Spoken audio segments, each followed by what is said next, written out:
fako marali maringangumanga Tosni tianga tenga mareng marali zikwatsake Tisakani fuko Tima ita no tankilako Chali sengina nefa kod matoko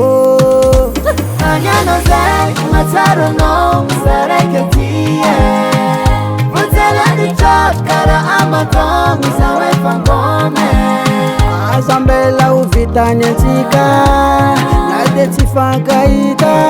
Fapanga tenanga na tontikare Sitia kuravanga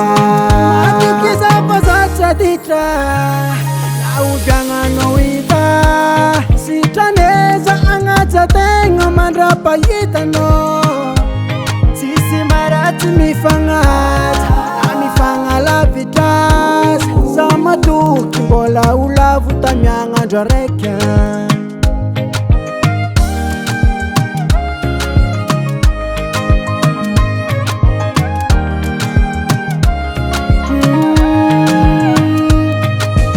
Chuera sitapo falazanga hare Tadi vola rama pangi rakama pande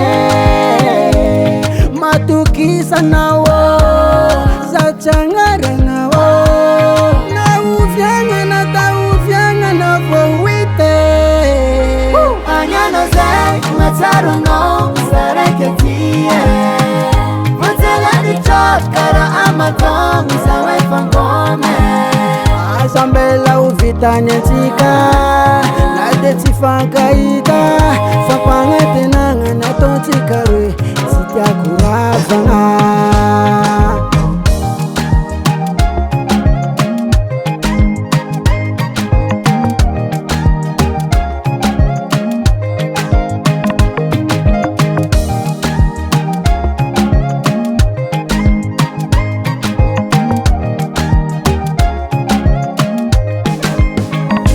Anyano zek mataro no sareketie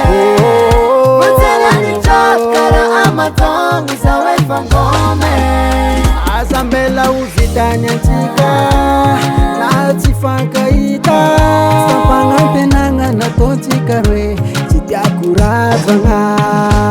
Anyano zek mataro no sareketie Vutela di chot kara amatong isawe fangome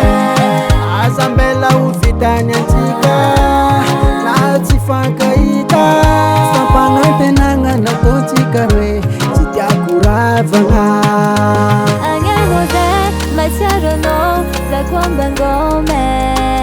Vutela di chot kara amatong isawe fangome Batukisa fazati zadisha Efa badinya sika